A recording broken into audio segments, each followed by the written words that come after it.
नमस्कार दोस्तों क्या पूरे दुनिया पर एक बड़ा संकट आने वाला है क्योंकि ईरान जो धमकी दे रहा है ये एक बहुत बड़ा खतरा हो सकता है। $200 पर बैरल। इमेजिन अगर क्रूड ऑयल का दाम चला जाएगा, भारत जैसे देश के लिए क्या होगा। वर्ल्ड इकोनॉमी क्राइसिस में आ सकती है। हुआ क्या है कि कल जो है भारत आ रहे एक शिप के ऊपर बड़ा हमला किया गया। आप देख सकते हो खबर, India bound Thai flag cargo ship attacked in Strait of Hormuz. तो ये साफ साफ संकेत है कि अब कोई भी कार्गो स्ट्रेट ऑफ हॉर्मुज से पास नहीं हो पाएगा, बहुत मुश्किल आने वाली है। एंड इसका डायरेक्ट इंपैक्ट ऑयल और गैस के ऊपर होगा। लेकिन ये जो $200 की बात कही जा रही है ना, इसका बड़ा असर हो सकता है, वो मैं आपको वीडियो में बताऊंगा। और साथ ही साथ इंटरनेशनल एनर्जी एजेंसी, इन्होंने भी एक बड़ा निर्णय लिया है कि आज तक का सबसे बड़ा लार्जेस्ट रिजर्व में से ऑयल जो है वो आपका रिलीज किया जाएगा। तो ये कितना मायने रखता है, ये कब तक रिलीफ दे पाएगा दुनिया को, वो सब कुछ मैं आपको डिटेल से बताऊंगा। चलिए आगे बढ़ते हैं, लेकिन उससे पहले आप सबको बता दूं 2025 का जो रिजल्ट आया दोस्तों, स्टडी आईक्यू सफलता महोत्सव के मौके पर फ्लैट 60% का ऑफ सभी यूपीएससी कोर्सेज पर दे रहा है। जैसे 2027 का हमारा बैच स्टार्ट हो रहा है जिसमें प्रीलिम से लेकर इंटरव्यू तक की कंप्लीट प्रिपरेशन कराई जाती है। 18 बुक्स का पूरा सेट आपके घर पर भेजा जाता है और साथ ही साथ ये बैच अभी लेने पर डबल वैलिडिटी भी आपको मिल जाएगी। लिंक कमेंट सेक्शन में दिया हुआ है, यूज करिए ये कोड अंकित लाइव मैक्सिमम डिस्काउंट के लिए। और ये फोन नंबर है, कोई भी डाउट है, प्रॉब्लम है बैच से रिलेटेड, ऑफर से रिलेटेड, इस पे जानकारी आपको सब कुछ मिल जाएगी। चलिए शुरुआत करते हैं। सबसे पहले तो देखते हैं हुआ क्या। कल क्या है कि एक थाई फ्लैग्ड कार्गो, मतलब थाईलैंड की एक शिप थी, लेकिन वो आ रही थी भारत, गुजरात, और इसका नाम है मयूरी नारे। ये आप देख सकते हो यहाँ पर, इस तरह का ये पर्टिकुलर शिप था। तो ये एक्चुअली गुजरात आ रही थी। अब गुजरात आते समय इसको स्ट्रेट ऑफ हॉर्मुज पार करना था। ये आप देख सकते हो यहाँ पर, ये स्ट्रेट ऑफ हॉर्मुज है, राइट।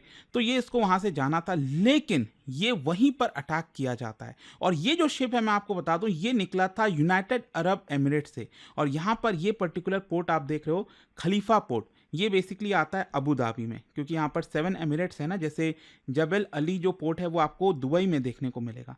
तो ये हम बात करें खलीफा पोर्ट की, तो ये यहाँ से निकला था स्ट्रेट ऑफ हॉर्मुज से होते हुए गुजरात की तरफ आना था। लेकिन पहले ही यहाँ पर इसके ऊपर अटैक कर दिया जाता है और इसके ऊपर 23 सेलर्स थे।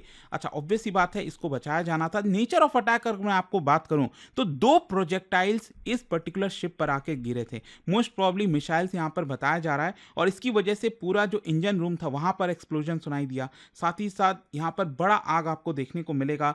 पावर और जो नेविगेशन सिस्टम है वो लूज हो गया, और जो क्रू मेंबर्स हैं वो वहां से भागने लग गए। मतलब जो सेफ जो लाइफ बोट होता है उस पर जंप करना है उन्होंने स्टार्ट कर दिया। रेस्क्यू ऑपरेशंस के लिए मैं आपको बता दूं, बड़ा इंटरेस्टिंग, यहाँ पर जो ओमान है उसने हेल्प की। ओमान का यहाँ पर रॉयल नेवी ऑफ ओमान जो है वहीं नज़दीक पर खसाब पोर्ट है। मैं आपको अगेन थोड़ा सा मैप में दिखाता हूँ। ये जैसे आप देख सकते हो, ये खलीफा पोर्ट से जो है ये शिप निकली थी, और ये आपका स्ट्रेट ऑफ हॉर्मुज से जा रही थी, और स्ट्रेट ऑफ हॉर्मुज के पास ही कहीं पर यहीं अटैक किया गया है। और ये अगर आप देखोगे ना, ये ओमान की टेरिटरी, आप सब जानते हो ओमान का मेन जो लैंड है वो तो ये नीचे की तरफ है, लेकिन छोटा सा लैंड यहाँ पर भी आपको देखने को मिलेगा। तो यहीं पर है ओमान का खसाब पोर्ट, और वहीं से उन्होंने यहाँ पर रेस्क्यू मिशन भेजा। और ध्यान रखिएगा, ओमान क्या है ना, आप समझिए कि मिडिल ईस्ट का स्विट्जरलैंड है। कैसे? क्योंकि हम कहते हैं ना स्विट्जरलैंड न्यूट्रल रहा है हमेशा से, राइट। तो उसके ऊपर कभी अटैक वगैरह नहीं होता है। तो जनरली आपको यही देखने को मिलेगा कि ओमान जो है उसके ऊपर कभी कोई अटैक आपको देखने को नहीं मिलता। अभी रिसेंटली ये जो अटैक्स हो रहे थे मिडिल ईस्ट में, उसमें एक शायद प्रोजेक्टाइल ओमान पर भी आकर गिरा, जिसको लेकर ईरान ने शायद माफी भी मांगी थी। तो इस तरह की चीजें आपको देखने को मिलेंगी। तो ओमान जो है जनरली इस तरह की चीजों में रहता है। खैर, यहाँ पर ओमान ने बेसिकली अपना रेस्क्यू मिशन भेजा। 20 क्रू मेंबर्स को तो बचा लिया गया, लेकिन जो 3 क्रू मेंबर्स हैं वो यहाँ पर मिसिंग है। खैर जो भी है, अब यहाँ पर क्वेश्चन आता है कि जो शिप है वो भारत के लिए इतना इंपॉर्टेंट क्यों था। क्या है कि ये तो कांडला पोर्ट आ रहा था, और कांडला पोर्ट पर आप जानते हो ये भारत का लार्जेस्ट कार्गो पोर्ट है, जहाँ पर petroleum products, chemicals, fertiliser, food grains, ये सब चीज़ें हैंडल की जाती हैं। तो ये शिप भारत के पोर्ट पर आ रहा था और उसके पहले ही अटैक हो गया। मतलब ये साफ हो गया है कि जो स्ट्रेट ऑफ हॉर्मुज है अब ये डेफिनेटली बहुत बड़े खतरे में आ चुका है। मतलब ये ट्रेड रूट से आपको एक शिप निकलवाना अपने आप में बहुत बड़ी आफत आने वाली है। शिपिंग इंश्योरेंस कॉस्ट बढ़ जाएगा, कार्गो के प्राइसेस यहाँ से बढ़ने वाले हैं, और डेफिनेटली इसका जो इम्पैक्ट है वो आपको ऑयल मार्केट पर देखने को मिलेगा। रिसेंटली आपने देखा भी होगा कि जो ब्रेंट क्रूड है, क्रूड ऑयल का दाम है, वो $120 के आसपास चला गया था। इनफैक्ट आपको याद होगा वॉर स्टार्ट होने के पहले ये $70 के भी नीचे था पर बैरल की मैं बात कर रहा हूँ, और ये अचानक से आपका $120 गया, फिर अचानक से नीचे भी आया क्योंकि यहाँ पर खबरें भी आ रही थी कि डोनाल्ड ट्रंप अच्छी बातें कर रहे हैं कि हाँ हो सकता है वॉर खत्म हो जाए। तो ये एक्चुअली नीचे भी आ रहा था, करीब $80 के करीब पहुंच गया था, लेकिन वापस से जब ये अटैक वगैरह स्टार्ट हुआ है शिप के ऊपर और स्ट्रेट ऑफ हॉर्मुज फिर से खतरे में आ गया है, तो ये फिर ऊपर जाने लगा है। हो सकता है वापस से ये $100 के ऊपर चला जाए, लेकिन इसका इम्पैक्ट यही है कि बेसिकली 20 मिलियन बैरल्स हर दिन जो ऑयल यहां से गुजरता था वो यहां पर नहीं आ पाएगा। क्या होता है कि दुनिया में 100 मिलियन बैरल्स का कंजम्पशन होता है क्रूड ऑयल का, जिसमें से 20 मिलियन बैरल्स अकेले स्ट्रेट ऑफ हॉर्मुज से गुजरता है। सोचिए अचानक से 1/5 ऑयल दुनिया से गायब हो जाए तो बड़ा इंपैक्ट आएगा, राइट। खैर यहां पर मैं आपको बता दूं, ईरान ने इसी को लेकर धमकी दी है। ईरान का कहना है not a litre of oil to pass Strait of Hormuz, and उन्होंने ये भी कह दिया है कि $200 तक जा सकता है। बेसिकली ईरान के स्टेटमेंट का मतलब क्या है मैं आपको बताता हूं। ईरान ये कह रहा है कि हम फिजिकली प्रिवेंट करेंगे सभी टैंकर्स को कि एक भी टैंकर स्ट्रेट ऑफ हॉर्मुज से पास ना हो, और इसको प्रिवेंट करने के लिए जो नेवल माइंस होते हैं वो यहां पर बिछाएगा ईरान, मिसाइल अटैक करेगा, जो उसको करना है, ड्रोन अटैक करना है वो करेगा। तो ईरान पहले भी इस तरह की टैक्टिक्स कर चुका है, जैसे 1980s में टैंकर वॉर के समय भी इस तरह की चीजें हुई थी। फिर दूसरा क्या है कि एक प्रकार का फियर क्रिएट हो जाएगा पूरे शिपिंग मार्केट में। एक बार के लिए अगर हम कह भी दें कि स्ट्रेट ऑफ हॉर्मुज पूरी तरह से बंद नहीं हुआ है, लेकिन क्या आपको लगता है कोई भी शिप वहां से जाने में खतरा मोलेगा कि नहीं, राइट। तो इंश्योरेंस कंपनीज अपना कॉस्ट बढ़ा देंगी, शिपिंग फर्म्स अपना कॉस्ट बढ़ा देंगी, वो वहां पर अपनी शिप को भेजना नहीं चाहेंगी, क्योंकि एक एक शिप आप सोचो ना कितना ह्यूज कॉस्ट लगता है उसका, और एक पर भी अटैक हुआ तो बहुत बड़ा नुकसान होता है। तो कॉन्सिक्वेंस ये है कि जो टैंकर्स हैं वो वहां से गुजरने से मना कर देंगे, इंश्योरेंस प्रीमियम बढ़ जाएगा। दैट इज वाई ऑयल का जो फ्लो है वो पूरी तरह से बंद हो सकता है। और यहाँ पर $200 का वार्निंग क्यों मायने रखता है, क्योंकि आज तक इतिहास में $200 पर बैरल कभी गया ही नहीं है। 2020 में पैंडेमिक आया था, तब तो ऑयल काफी नीचे चला गया था, $20 इनफैक्ट नेगेटिव में भी चला गया था, जो अमेरिका वाला शेल ऑयल है। फिर इसके अलावा 2022 में जो एनर्जी क्राइसिस आया $120 गया था। लेकिन अभी करंट क्राइसिस आप देखोगे तो $100-110 के ऊपर चला गया था। लेकिन अभी क्या है कि जो ईरान वार्निंग दे रहा है इससे $200 जा सकता है। अगेन ये बहुत बड़ा खतरा होगा। अच्छा, यहाँ पर क्वेश्चन ये है कि यूएस की नेवी उस पूरे स्टेट को सिक्योर क्यों नहीं कर सकती, क्योंकि रिसेंटली बयान भी आए थे डोनाल्ड ट्रंप के कि हम यहां पर एक एक शिप को एस्कॉर्ट करेंगे कि स्ट्रेट ऑफ हॉर्मुज से कोई भी शिप को खतरा ना हो। लेकिन इतना आसान नहीं होने वाला ना। देखिए यूनाइटेड स्टेट्स नेवी की जो 5th फ्लीट है वो बहरीन में आपको देखने को मिलती है। यहाँ पर कतर के जस्ट ऊपर अगर आप देखोगे छोटा सा आइलैंड है यहाँ पर बहरीन। तो उनका कहना तो है कि हम यहाँ पर जितने भी शिप्स गुजरना चाहते हैं स्ट्रेट ऑफ हॉर्मुज से उसको प्रोटेक्शन देंगे, लेकिन जोग्राफिकली ये पॉसिबल ही नहीं है, क्योंकि देखो एक तो नैरो वाटर है, हैवी टैंकर ट्रैफिक होता है, thousands of possible mine locations हैं, हो सकता है वहां पर बिछाया जाए, एंड मिसाइल लॉन्चर जो है वो माउंटेन्स आसपास की जो माउंटेन रेंजेस हैं वो वहां पर ईरान छुपा कर रखता है। तो माइनिंग क्लियरिंग ऑपरेशन में कई महीने लग सकते हैं, और ऑयल एक्सपोर्ट जो है इतने महीने तक वेट नहीं कर सकता, ये अगेन प्रॉब्लम में आ जाएगा। सो दैट इज वाई यहाँ पर जो अमेरिका बात कह रहा था ना कि हम यहाँ पर अलाउ कर देंगे, एक्चुअली प्रैक्टिकली पॉसिबल ही नहीं है ये कि आप उस चीज को कह दो कि हम 100% सिक्योर करेंगे। एंड इसीलिए यहाँ पर यू टर्न भी लिया जा रहा है, कभी डोनाल्ड ट्रंप कह रहे हैं कि अलाउ करेंगे, कभी नहीं।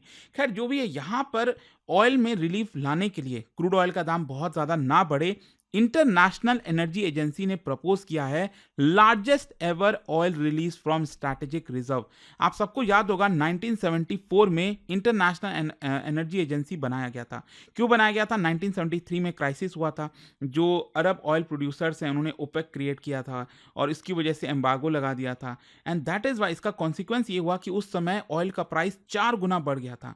वेस्टर्न इकोनॉमीज रिसेशन में आ गई थी और जो एनर्जी सिक्योरिटी थी वो नेशनल प्रायोरिटी बन गई थी, और फ्यूचर में ऐसा ना हो इसी को देखते हुए यहां पर इंटरनेशनल एनर्जी एजेंसी क्रिएट किया गया, जो OECD कंट्रीज हैं, और इसका मेन ऑब्जेक्टिव यही था कि फ्यूचर में कभी भी एनर्जी सिक्योरिटी खतरा ना बने।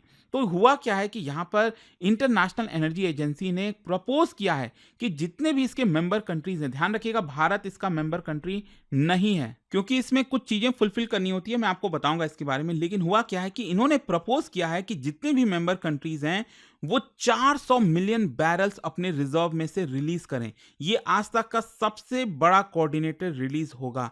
एंड इसके अंदर बेसिकली बताया यही जा रहा है कि जो भी डिसरप्शन हो रहा है मिडिल ईस्ट में, उसको ऑफसेट करने की कोशिश की जाएगी। तो यहाँ पर US, Japan, south Korea, Germany, France, ये जितने भी देश हैं ना, वो अपने रिजर्व में से रिलीज करेंगे। और मैं आपको बता दूं, ये कंट्रीज के पास total 1.5 billion barrels emergency oil reserve रखा हुआ है। अच्छा, यहां पर स्ट्रैटेजिक पेट्रोलियम रिजर्व का कॉन्सेप्ट क्या है? जैसे भारत में आपने सुना होगा विशाखापट्टनम में, पद्दूर में, हमने भी यहां पर रॉक कैवर्न्स बनाए हैं अंडरग्राउंड, ताकि वहां पर क्रूड ऑयल रिजर्व रख सकें।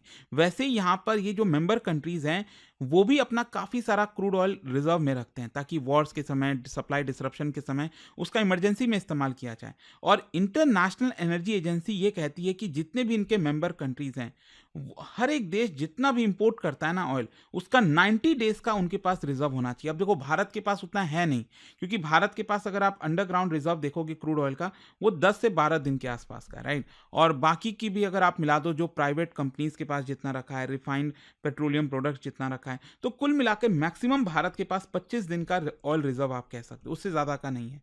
लेकिन इंटरनेशनल एनर्जी एजेंसी में अगर आपको फुल मेंबर बनना है, तो इसमें आपको 90 डेज का रिजर्व होना चाहिए। तो आई होप आप समझ गए होंगे कि भारत इसका मेंबर क्यों नहीं बन पाया। अच्छा, यहाँ पर ऑयल रिलीज करना होता है तो क्या होता है, इनकी इमरजेंसी मीटिंग होती है, जो आई थिंक होने वाली है। शायद आप ये वीडियो देख रहे होगे तो शायद इमरजेंसी मीटिंग हो भी गई होगी, तो उसमें देखना होगा कि निर्णय क्या लिया जाता है। तो कलेक्टिव डिसीजन होता है इसके अंदर, और फाइनली मार्केट में ऑयल रिलीज कर दिया जाता है ऑक्शन के थ्रू या फिर डायरेक्ट सेल्स के थ्रू, ताकि मार्केट में स्टेबलाइजेशन लाया जा सके। अच्छा, 400 मिलियन बैरल्स कितना मायने रखता है, मैं आपको बताता हूं। हर दिन, मैंने आपको पहले ही बोला, दुनिया भर में 100 मिलियन बैरल्स इस्तेमाल किए जाते हैं। तो 400 मिलियन बैरल्स मतलब 4 दिन का ग्लोबल कंजम्पशन। ऑल्दो ये नंबर छोटा लग सकता है, लेकिन ओवरऑल ऑयल मार्केट में ये काफी इंपैक्ट डालेगा, ऑयल के प्राइसेस को उतना बढ़ने नहीं देगा। अगर मैं आपको इसका कंपैरिजन बताऊं, जैसे 1991 में गल्फ वॉर हुआ था, उस समय इन्होंने 60 मिलियन बैरल्स रिलीज किया था। 2005 में हरिकेन कटरीना के दौरान 60 मिलियन बैरल्स रिलीज किया गया। 2011 में लिबियन सिविल वॉर के दौरान 60 मिलियन बैरल्स।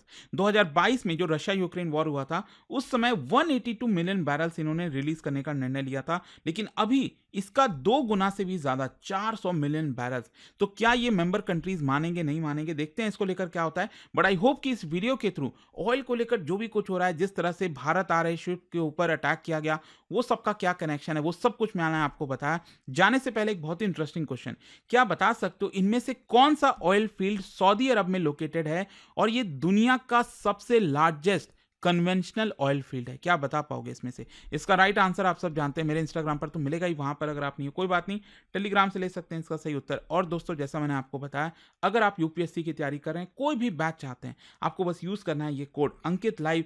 सफलता महोत्सव के दौरान 60% फ्लैट डिस्काउंट आपको मिल रहा है, डबल वैलिडिटी आपको मिल रही है। ये फोन नंबर है, इस पर कॉल करिए, मेरी टीम आपको अच्छे से गाइड कर देगी। स्टडी IQ IAS, आपका सिलेक्शन हमारा मिशन।